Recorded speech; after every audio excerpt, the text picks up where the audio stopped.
नुपुर शर्मा को उसकी की हुई ये ब्लास्फेमी की हरकत में अरेस्ट होना चाहिए और उसको सख्त से सख्त सजा होनी चाहिए, क्योंकि सिर्फ उसने एक कम्युनिटी को तकलीफ नहीं पहुंचाई है, पूरे मुल्क को, पूरी दुनिया के सामने शर्मिंदा किया है।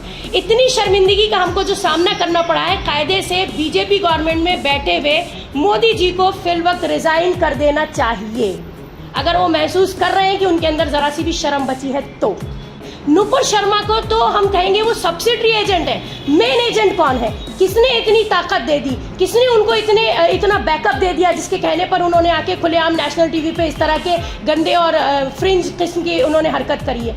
ऑब्वियसली बीजेपी पार्टी से ताल्लुक रखती है। बीजेपी का कहना है कि उन्होंने 6 साल के लिए उनको जो है अपनी पार्टी से निकाल दिया। गलत, हम बिल्कुल नहीं मानते। हम बीजेपी पे किसी तरीके से यकीन नहीं करते, ये सरासर झूठ है, ये अंदर सब मिले हुए हैं। आप देख लेना, जब ये मामला ठंडा हो जाएगा तो ये वही फ्रिंज एलिमेंट्स है जो वापस हमको जो है पार्लियामेंट में कहीं ना कहीं बैठे हुए नजर आएंगे। तो कम से कम कहीं तो जाके इस क्राइम के ऊपर लगाम लगनी चाहिए। आखिर हिंदुस्तान को इन्होंने रेपिस्तान बना दिया है। पिछले 8 सालों में इस मुल्क को कुछ नहीं मिला, न इकोनॉमी के नाम पे, न पॉलिटिक्स के नाम पे, न सोशल पीस के नाम पे। सबसे बड़ी चीज, मरने के बाद भी हम इसी मिट्टी में दफन होते हैं, इस मिट्टी से हमारे पुर्जे भी कहीं नहीं जाते। आप तो बे ऑफ बंगाल में बहा दिए जाते हैं और उसके बाद पैसिफिक ओशन में निकल जाते हैं। ये सबूत है कि मरने के बाद भी आप कितने जो है लॉयल है अपनी जमीन के साथ। अभी कितने वो केसेस हैं जो दबा दिए जाते हैं, कितने वो केसेस हैं जो सुनने में भी नहीं आते हैं। तो आप बता लीजिए, आप लगा लीजिए कि क्राइम का क्या रेट हो गया है, कहाँ जा रहा है ये मुल्क। This video is sponsored by Mahalakshmi Jewelers, United Hospital, KBN University, Surat Khazana, Shaheen Group of Institutions, and by Orbis International School. हमारे हुजूर पाक सल्लल्लाहु अलैहि वसल्लम के ऊपर ब्लास्फेमी कर सकते हैं, तो ये जो अब इनकी छोटी छोटी औलादें हैं, ये क्या हैं? ये राजा सिंह टाइप के लोग जो हैं, ये क्या हैं? भाई जाहिर सी बात है, इनके बाप दादा तो दिल्ली में बैठे हुए, बहुत सारे इश्यूज की मुल्क जो है आज बहुत ज़्यादा शर्मिंदा है। मुल्क को माफ़ी मांगनी पड़ रही है। इन्होंने हिंदुस्तान को शर्मिंदा कर दिया पूरी दुनिया के सामने, तो कायदे से बीजेपी को रिज़ाइन करना चाहिए। हम इस बात से सहमत नहीं है कि नुपुर शर्मा को 6 साल के लिए निलंबित किया गया है और उसके ऊपर सिर्फ FIR कटे। हम सज़ा की मांग करते हैं सरासर। हुजूर पाक सल्लल्लाहु अलैहि वसल्लम हमारे मुसलमानों के प्रॉफिट, ये वो हस्ती है जो दुनिया के टॉप 100 हस्तियों में सबसे नंबर 1 पे आते हैं। ये हम नहीं कह रहे। आप जाइए USA के स्कॉलर्स को पढ़ लीजिए, आप जाइए फ्रांस और दूसरी यूरोपियन कंट्रीज के हिस्टोरियंस को पढ़ लीजिए। उन्होंने भी आप ससम को क्रिटिसाइज करने के बाद भी, जबकि वो इस्लाम से ताल्लुक़ नहीं रखते, फिर भी आपने कहा कि 100 मोस्ट इन्फ्लुएंस पर्सनालिटीज़ में आप ससम का नाम सबसे ऊपर आता है। 2014 से किसी भी क्राइम के लिए कोई नया कानून नहीं बना। कानून बनता है तो किस चीज़ के लिए कि कपड़े हम कितने पहनेंगे। कानून बनता है तो इस चीज़ के लिए कि हम कितनी ज़ोर से अल्लाहू अकबर बोलेंगे। कानून बनता है तो इस चीज़ के लिए कि हम अपनी प्लेट में क्या खाएंगे। शर्म आनी चाहिए बीजेपी गवर्नमेंट को। मुल्क को कहाँ लाके उन्होंने खड़ा कर दिया है। बहुत अफसोस होता है, हमारा दिल खून के आंसू रो रहा है और हमें तो ये समझ में नहीं आ रहा, जब हमारा प्रेजेंट इतना बर्बाद हो चुका है तो हमारा फ्यूचर क्या रह जाएगा। ये सब जिसे कहते हैं जानवर हैं ये लोग। कुछ कहते हैं कि इस मूर्ति में उनको भगवान नजर आता है, बहुत अच्छी बात है, वो उस मूर्ति को मानते हैं। कुछ कहते हैं उनको जीसस में नजर आता है, तो वो जीसस को मानते हैं। हम कहते हैं कि हमारे रसूल जो हमें पैगाम देके गए, हम उसको मानते हैं, हमें उसमें खुदा नजर आता है, हम उसको मानते हैं। कोई भी अपनी जगह पे गलत नहीं है। रिलीजन तो सारे खूबसूरत होते हैं, बदसूरत ये कम्युनिटी है, ये चंद मुट्ठी भर ये RSS भगवादारी बजरंग दल जो आज बीजेपी के थ्रू आके हमारे हुकूमत में बैठ गए हैं और इन्होंने मुल्क को पूरी तरीके से डोमिनेट कर लिया है। किस वजह से डोमिनेट कर लिया है कि इन्होंने जहनों को, जो कच्चे जहन है, आने वाली जो यंग जनरेशन है, उनके हाथ से पेन ले लिया और उनको तलवारें दे दी। देखिए, हमारे नाम, हमें प्रूफ देने की जरूरत नहीं, हमें कागज दिखाने की जरूरत नहीं। हमारा नाम इंडिया गेट पे लिखा हुआ है। जिसको प्रूफ चाहिए जाके इंडिया गेट पे नाम पढ़ ले, उसको पता चल जाएगा कि किसने कितना खून बहाया और किसने कितना पानी पाया और किसने कितनी माफिया मांगी। बीजेपी का तो हमेशा से शेवा रहा, इनके बाप दादा सावरकर के टाइम से ये यही करते आए हैं। ये पहले जो है चाटुकारिता करते हैं, ये गद्दारी करते हैं, उसके बाद ये माफी लेके चले आते हैं। मेरी समझ में नहीं आता आखिर हिंदुस्तान की जनता इनको कब तक माफ करती रहेगी। अभी तो एक चीज देखिए, 12-13 मुल्क हैं जिन्होंने सिर्फ एक स्टेटमेंट पास किया तो आप माफी मांगने की नौबत पे आ गए। जो 57 मुल्क अगर आवाज उठा देंगे तो आप कहाँ स्टैंड करेंगे। हम नहीं चाहते कि हमारा मुल्क सफर हो, हम चाहते हैं कि सरासर जिसने जुर्म किया है वो बीजेपी है और सजा जो है वो बीजेपी गवर्नमेंट को मिलनी चाहिए। मतलब क्राइम होता है और क्राइम का साथ देने जो लोग आ जाते हैं, हमें तो हैरत होती है कि आखिर वो इंसान कहलाने के लायक भी हैं, क्या वे ह्यूमन बीइंग की कैटेगरी में आते भी हैं। ये हमारा सवाल है, ये हमारी डिमांड है। और ये हमारी एक अटेंशन कॉल है। अगर हमारी डिमांड्स पे गौर किया गया और ये आपके कानों तक पहुंचती है तो इस पर एक्शन लिया जाए, वरना ये है कि हम अपने दूसरे कॉन्स्टिट्यूशनल हक जो है उनका इस्तेमाल करके आगे बढ़ेंगे।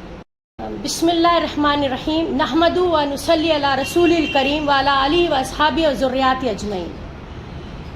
मेरे बहुत ही अजीज़ रिस्पेक्टेड व्यूवर्स एंड लिसनर्स, आज हम यहाँ पे वुमेन इंडिया मूवमेंट की तरफ से एक प्रेस मीट कर रहे हैं, जिसमें हमारा पहला एजेंडा जो है वो आप सल्लल्लाहु अलैहि वसल्लम के ऊपर ब्लास्फेमी का है, जिसमें कि आप सभी जानते होंगे, चूँकि आजकल हम सभी सोशल मीडिया से जुड़े हुए हैं, कि किस तरह से बीजेपी की एक स्पोक्स पर्सन नुपुर शर्मा ने आप सल्लल्लाहु अलैहि वसल्लम की खुलेआम एक नेशनल टीवी पर इंसल्ट की, और जिसे मुसलमानों ने कतई बर्दाश्त नहीं किया, और उसके बाद से हिंदुस्तान का माहौल जो है वो बेइंतहा गर्म हो गया। आज जब हम ब्लास्फेमी के ऊपर बात कर रहे हैं तो कुछ ऐसे इश्यूज़ हैं जिन पे हम समझते हैं कि हमारा बोलना बेइंतहा ज़रूरी है। सबसे पहला इशू कि इस वक्त दुनिया के कुछ 12-14 ऐसे मुल्क हैं जिन्होंने कि ये जब खबर उन तक पहुंची तो उन्होंने भी इसमें जो है अपना एहतजाज दर्ज करवाया, लेकिन उनका एहतजाज कुछ अलग तरीके का था। जैसे मिसाल के तौर पे वेंकैया नायडू जो हमारे वाइस प्रेसिडेंट हैं, वो कतर में थे और वो एक डिनर पे इनवाइटेड थे। जैसे ही कतर की तरफ से इस ब्लास्फेमी के ख़िलाफ़ आवाज़ उठी तो उनका डिनर जो था वो कैंसिल कर दिया। सरासर ये हिंदुस्तान की, सरासर भारत की और इस मुल्क इंडिया की ये बहुत बड़ी इंसल्ट है। अब इस इंसल्ट का जिम्मेदार कौन है? बीजेपी। वैसे आजकल बीजेपी ने अपना नाम बदल लिया है, उन्होंने इसे BFG कर लिया है, भारतीय फ्रिंज पार्टी। उनका ये मानना है कि नुपुर शर्मा या इसके अलावा और भी जो 2-4 लोग उनके साथ शामिल हैं, जो अभी भी फिल वक्त भी मुस्तकिल कंटिन्यूसली आप ससन को निशाना बनाए जा रहे हैं, और हमारे मुसलमानों के सेंटिमेंट्स हर दिन जिसे कहते हैं कि हर्ट हो रहे हैं, हमें तकलीफ पहुंच रही है। देखिए, यहाँ पर अपना जिसे कहते हैं कि एहतजाज दर्ज कराने का जो मेन मकसद है वो ये है कि हम अपना एक मैसेज कन्वे करना चाहते हैं। प्रोटेस्ट तो पूरे हिंदुस्तान में हो रहे हैं, अल्हम्दुलिल्लाह, माशाल्लाह, हमारे भाई, हमारी कौम, हमारी उम्मत और उसके अलावा इस मुल्क में रहने वाले दूसरी कम्युनिटीज़ जो पढ़ी लिखी हैं, जो सुलझी हुई हैं, जो मानती हैं कि मुल्क की क्या अहमियत होती है, मुल्क की डिग्निटी और पैट्रियटिज्म क्या होता है, वो भी हमारा साथ दे रही हैं। हमें खुशी है इस बात की, क्योंकि यही तो हमारे इस मुल्क की खूबसूरती है। लेकिन देखिए, औरत होने के हिसाब से मेरी मूवमेंट, पूरी वुमेन इंडिया मूवमेंट की तरफ से हम आज ये बात यहाँ पर कतई बिल्कुल साफ तरीके से कन्वे करना चाहेंगे कि इस तरह की जो भी हरकतें हो रही हैं उसमें ऐसा नहीं है कि मुसलमान औरतें कहीं ना कहीं पीछे हैं। हम भी मुस्तकिल अपना एहतजाज दर्ज करवा रहे हैं, चाहे वो बात करके हो या प्रोटेस्ट की शक्ल में हो या नारेबाजी की शक्ल में हो, इसमें हम इंशाल्लाह पीछे नहीं हटेंगे। देखिए, हम एक ऐसे मुल्क में रहते हैं जो मुल्क किसी का नहीं है बल्कि वो सबका है।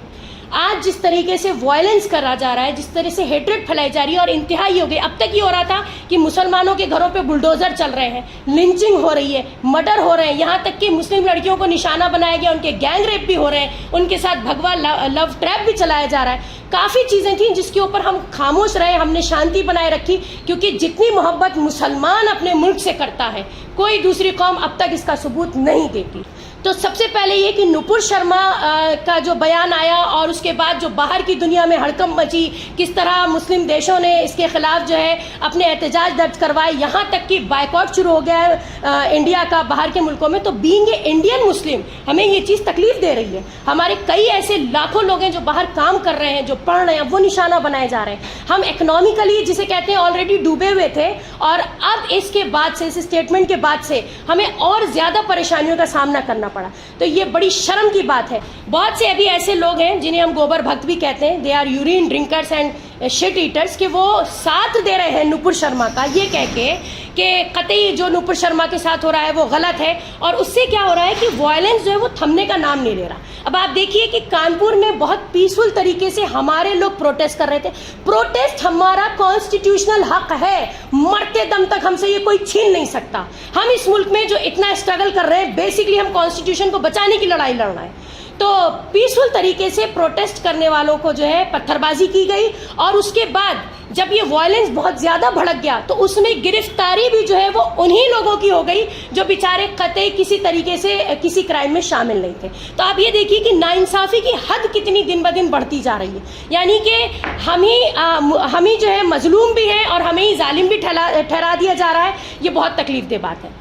अब एक जो नुपुर शर्मा के केस में एक नई और ताज़ा जो न्यूज़ निकल के आई है, कल से ट्विटर के ऊपर ये बहुत ज़्यादा वायरल हो रही है कि नुपुर शर्मा के ऊपर एफआईआर काटने के बाद कुछ ऐसे जर्नलिस्ट हैं जिसमें मुस्लिम के ही नाम ज़्यादा हैं, उनके ऊपर भी एफआईआर की गई है।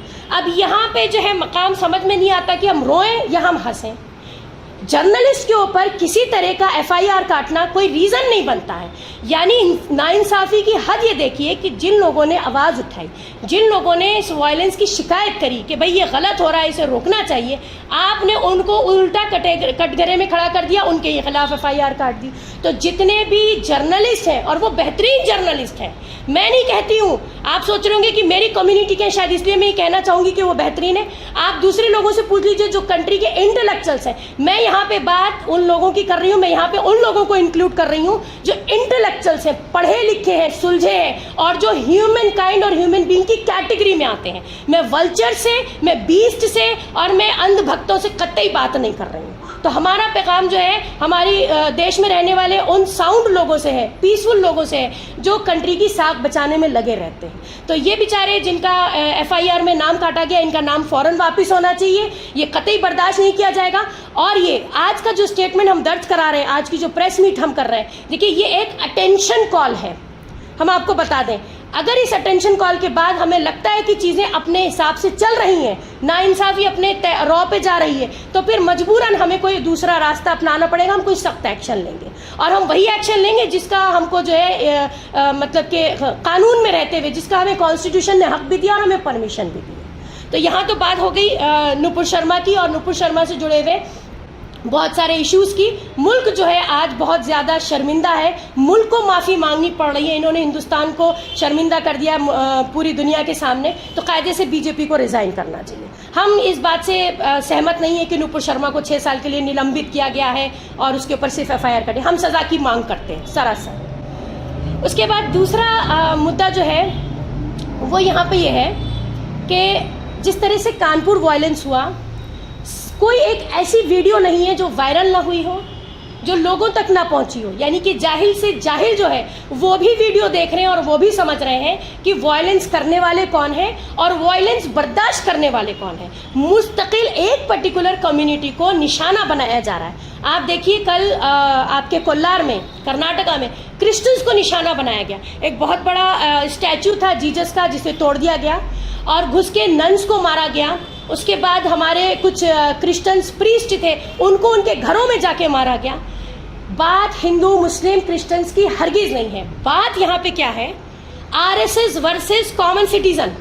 हिंदुस्तान जो है वो किसका है? हिंदुस्तान यहाँ पे रहने वाले कॉमन सिटीजन का है। हिंदुस्तान किसका है? किसानों का है, लेबरर्स का है, मजदूर औरतों का है। किसान या इस मुल्क में जिसने हिस्सा लिया इसको आज़ाद कराने के लिए, इनकी इस बेकार की हरकतों से, इनकी इस फजूल की हरकतों से, गुंडागर्दी से, गवर्नमेंट नहीं है बल्कि हुंडी गवर्नमेंट हमें कहना चाहिए, क्रिमिनलाइज जो लोग जो है वो सैफ्रोनाइजेशन के नाम पे जिस तरह का वायलेंस इस मुल्क में फैला रहे हैं। सोशली हम लोग डिस्टर्ब हो चुके हैं, पीस ऑफ माइंड चला गया है, बच्चियों की एजुकेशन छीन ली जा रही है, आम आदमी महफूज नहीं है, इज्जत महफूज नहीं है, जान महफूज नहीं है, आम आदमी के सर्वाइवल मुश्किल हो गया है, स्ट्रगल करना पड़ रहा अपने लाइवलीहुड के लिए। आखिर ये गवर्नमेंट कहाँ जा रही है? और आज जो सबसे बदतरीन दिन दिखाया कि दूसरी देशों को जब बाइकआउट शुरू हुआ तो आप माफ़ी भी मांग रहे हैं। इसके अलावा हमारा एक मुद्दा जो और है आज यहाँ पे बात करने का, वो है कटिहार बिहार में कुछ दिनों पहले मायनूर नाम की एक बच्ची जिसके साथ गैंगरेप होता है। गैंगरेप होने के बाद बहुत ब्रूचल तरीके से उसका मर्डर किया जाता है। उसमें अब तक वाहिद एक इंसान अरेस्ट हुआ है।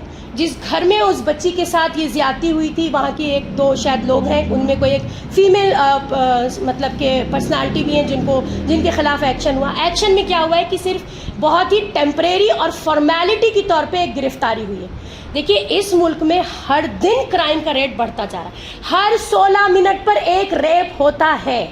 हम माहिनूर के लिए ही आवाज़ क्यों उठा रहे हैं, ऐसा नहीं है। हमने आज तक पिछले 4 से 5 सालों में हर उस बच्ची के लिए, हर उस औरत के लिए आवाज़ उठाई है, चाहे वो किसी भी कम्युनिटी से हो, किसी भी कास्ट से हो, किसी भी लैंग्वेज की बोलने वाली हो। आखिर हम इतने दरिंदे कैसे हो गए हैं? हम ऐसी अथॉरिटीज़ में रह रहे हैं, हम ऐसे स्टेट में रह रहे हैं जहाँ पर बैठे हुए लोग पावर में जो है उन्हें इंसानियत नाम से कोई मतलब ही नहीं रह गया है, उन्हें कोई फिक्र नहीं रह गई कि इस तरह के कानून बनाए जाएँ कि आखिर इसकी रोकथाम हो।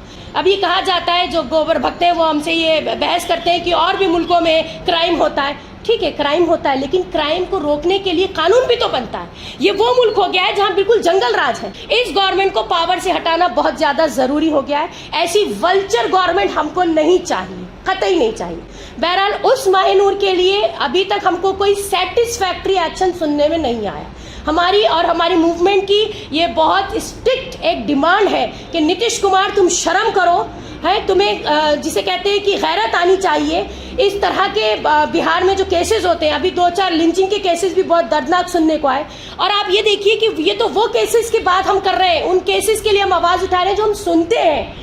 नीतीश कुमार को हम डायरेक्ट जो है निशाना बनाना चाहेंगे, क्योंकि बिहार उनका स्टेट है। वो बहुत सीना चौड़ा करके जो है चीफ मिनिस्टर बन के बैठे हैं। फौरन इंसाफ तो उस बच्ची को मिल नहीं सकता, उसके साथ साथ उसका पूरा घर उन्होंने ख़त्म कर दिया। जो पीछे उसके माँ बाप बच गए वो भी जिंदा नहीं है, जिंदा लाश की तरह। लेकिन कम से कम जो दरिंदे हैं उनको ऐसी सज़ा देनी चाहिए, इतनी सख्त, कि आइंदा इस तरह के क्राइम करने से पहले क्रिमिनल 100 बार सोचें कि ये क्या हो रहा है और उनके साथ आगे क्या होगा।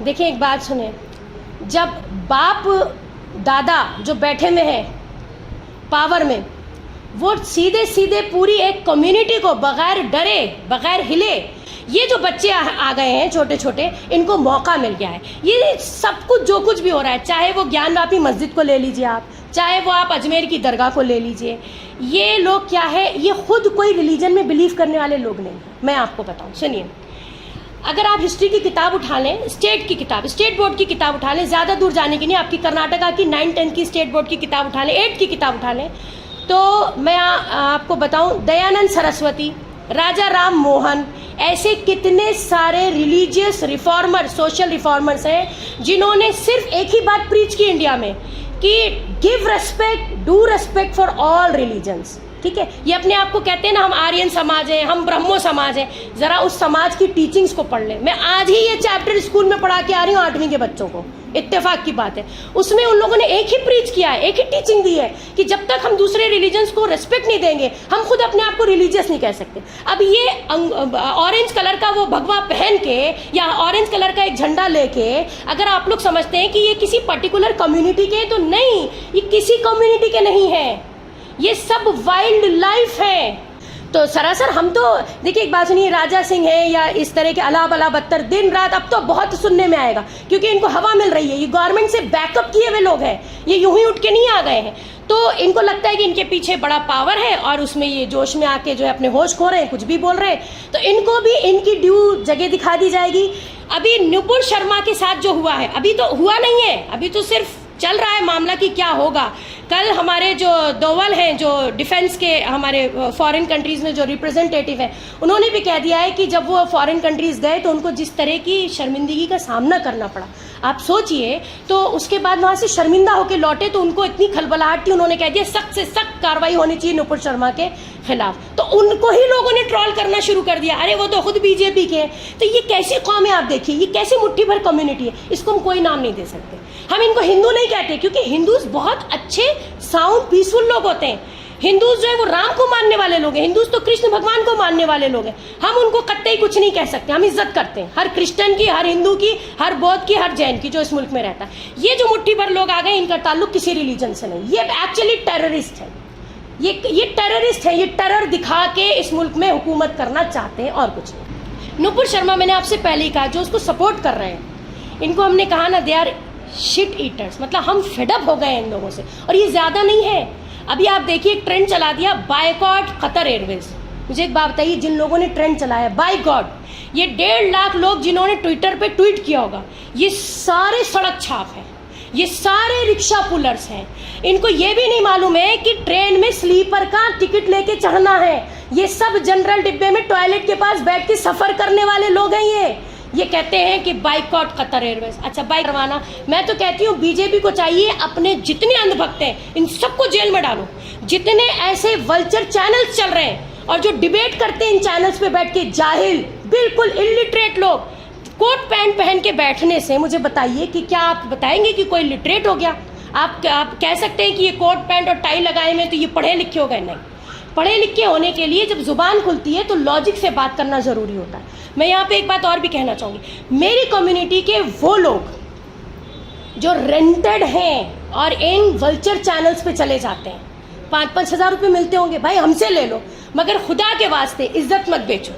मैं ये मैसेज देना चाहूँगी क्लियरली कि जो लोग ऐसे चैनल्स पे, जो मालूम है कि कम्युनल चैनल है, हमें मालूम है कि उन्हें रेंट पे लेकर वायलेंस फैलाने का काम किया जा रहा है, उन चैनल्स पे हमारी कम्युनिटी के, हमारे से मतलब जो भी पढ़े लिखे लोग हैं, जो अपने आप को स्कॉलर कहते हैं, सो कॉल्ड स्कॉलर, वो जाके बैठ जाते हैं, वहाँ पे उनकी बेइज्जती होती है, उनको बोलने नहीं दिया जाता है। इस तरह के डिबेट से क्या होता है, क्योंकि हर घर में टीवी देखा जाता है, टीवी पे जब हम इस तरह के चैनल्स में डिबेट देखते हैं तो ये हेट्रेड फैलाने का काम हो रहा है, ये लोगों के माइंड को पोल्यूट करने का काम हो रहा है। तो मैं समझती हूँ कि सबसे पहले तो जो इंटेलेक्चुअल्स हैं उनको सबसे पहले बाइकआउट करना चाहिए इन वल्चर चैनल्स का, कि कतई वो नहीं जाएंगे, कोई डिबेट में वो पार्टिसिपेट नहीं करेंगे। आधी शांति तो वहीं बन जाएगी, आप देखना।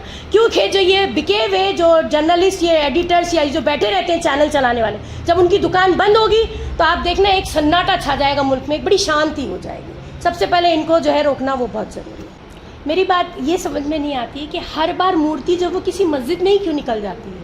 अगर आप कहते हैं कि ये मुल्क आपका है, as per the Hindutva ideology I am talking, अगर उनका ये मानना है कि ये एक हिंदुत्व नेशन होना चाहिए, ये हिंदुत्व का मतलब के मुल्क होना चाहिए और इसीलिए मूर्ति निकल आती, अगर आप वाकई अपनी मूर्तियों को रिस्पेक्ट देना चाहते तो मुझे बताइए, कहीं से खोद के निकाल के किसी के नीचे से, किसी मस्जिद के नीचे से, कहीं किसी किले के नीचे से आप पूजा करेंगे? आप तो डिसरेस्पेक्ट कर रहे हैं अपनी मूर्तियों को। आप क्या बताना चाह रहे हैं कि आपकी मूर्तियों को आगे किसी ने मारा था, आपकी मूर्तियों को आगे किसी ने नीचे दबा दिया था? आप डिसरिस्पेक्ट कर रहे हैं। आपको तो चाहिए कि आप इज्जत से, जहां आपको मूर्ति अगर मिल भी रही है हकीकत में, तो निकालिए, उसके नाम पे एक मंदिर बनाइए, मंदिर में बहुत इज्जत के साथ उस मूर्ति को रख के उसकी पूजा कीजिए। आप दूसरों के घर में कब्जा करके क्यों रहना चाहते हैं? अगर आप डिग्निफाइड हैं तो आप अपना खुद का एक घर बना लीजिए, उसमें शान से कॉलर ऊंचा करके रहिए। ये तेरा मेरा करने से, किसी का नोच के खाने से, किसी का नोच के उजाड़ने से ये तो कोई अच्छी बात नहीं। आपके भगवान तो खुद बहुत तकलीफ में होंगे, उन्हें अच्छा नहीं लग रहा होगा। वो तो चाह रहे होंगे कि अगर तुम मेरे असल भक्त हो तो मेरे नाम पे एक अलग से जमीन लो, पैसा खर्च करो, बल्कि अपने घर, कारोबार, अपनी प्रॉपर्टीज बेच देनी चाहिए जो हिंदुत्व आइडियोलॉजी के लोग हैं, और उन्हें शिव के नाम पे एक बढ़िया मंदिर बनाना चाहिए, वहां जाके पूजा करनी चाहिए। आप क्यों दूसरों की जगहों में घुस रहे हैं? ये तो उल्टा आपके लिए बेइज्जती की बात है। This video is sponsored by Mahalakshmi Jewelers, United Hospital, KBN University, Surat Khazana, Shaheen Group of Institutions, and by Orbis International School.